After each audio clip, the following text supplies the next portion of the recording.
এরা দুষ্টা করলো কি? এরা যেই দোষে দোষী কোরআনের আলোকে, এই দোষের দোষী আপনারা কেউ করবেন না। তাহলে এই বাংলার জমিনের মধ্যে কোরআন দিয়ে আপনাদেরকে দুই সাত করে দেওয়া হবে। কারণ কোরআন আমার আপনার কিতাব।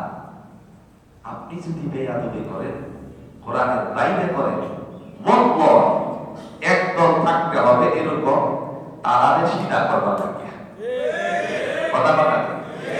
আর যদি পাও সাবে সবাই, তাহলে সবাই জাহান্নামেও যাইতে পারে, নয়তো জান্নাতে যেতে পারে, দুইটার একটা হবে। একদল থাকতে হবে, মানে এরা আওয়ামী লীগও করবে না, বিএনপিও করবে না, জামাতও করবে না, এরপরে জাতীয়বাদীও করবে না, অন্য কোনো দল করবে না। এরা করবো কি? আরেক দল করবো। সেই দল হবে আল্লাহর সাথে কেউ। লাকাদ কানা লাকুম ফি রাসূলিল্লাহি উসওয়াতুন হাসানাহ। আল্লাহ ডাইরেক্ট প্রমাণ করে দিয়েছেন, তোমার নবীর চরিত্রের মধ্যেই রয়েছে তোমার উত্তম নমুনা। কারণ নেতা চরিত্র নিয়ে স্লোগান মারতেছে নাকি অযথায় ভোগাবাইতেছেন পকেট ভর্তি, আর জাহান্নামে যাওয়ার একটা রাস্তা হচ্ছে। কথা বল না কেন? নেতা আমার অমুক নেতার আদর্শ, আমার আদর্শ অমুক নেতা, এই সব হলো ফাউ ফাউ আর হলো বুগাবাজি। আর কি বুগাবাজি বুঝেন? অযথায় খালি ফাম ফাম আর দুনিয়া তামসি আলাল ফাম। এই ফাম দিতেছে নেতারে, আর নেতাও একেবারে বেলুনের মতন ফুলতেছে। এই সব থেকে আমাদের বেরিয়ে আসতে হবে। নবী আরবি সাল্লাল্লাহু আলাইহি ওয়াসাল্লাম বলেন, কাহারা যদি কোনো গুণ না থাকে, আর এই গুণের কথা যদি অন্য কেউ বর্ণনা করে মিথ্যা, তাইলে তার জিভ কেটে দেওয়া হবে।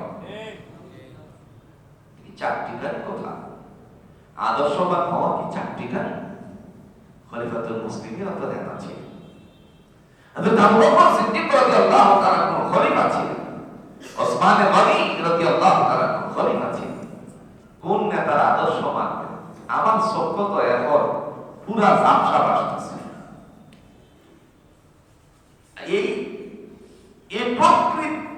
এই প্রক্রিয়া যে নেতাদের পিছনে দৌড়ানো, আমার চোখের মধ্যে পুরা ঝাপসা আসতেছে। কারণ খেলাফত প্রতিষ্ঠার যে আন্দোলন, এগুলো বাংলার জমিনে নাই নাই নাই। এখন ইদানিং কালে এক ভাইরাল বক্তব্য চলতেছে, কি অন্তত ছাই ছাই হয়ে যেতেছে। কয় না নেতাদের ইসলামী আদর্শ হল, ইসলামের আদর্শ কি? যদি আপনি আল্লাহ কোরআন খুলেন, সূরাতুল আহজাবের 34 নম্বর আয়াতে আল্লাহ বলেন, ওয়াকারনা ফি বুয়ুতিকুন্না ওয়ালা তাবাররাজনা তাবাররুজাল জাহিলিয়াতিল উলা।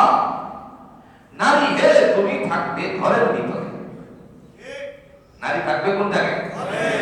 ঘরের ভিতরে। ওয়ালা তাবাররাজনা তাবাররুজাল জাহিলিয়াতিল উলা। খবরদার, তুমি অজ্ঞ জাতিদের মতো বের হয়ে যেও না। তোমার মধ্যে থাকতে হবে শালীনতার পোশাক, আর শালীনতার পোশাকের উত্তম নমুনা হলো বোরকা। কথা বলেন। এখন যদি কোন মঞ্চের মধ্যে নিয়ে কোন নারী নেত্রী হিসাবে বক্তব্য দেয়, তাহলে খালেদা হাসানা দোষ করছে কি?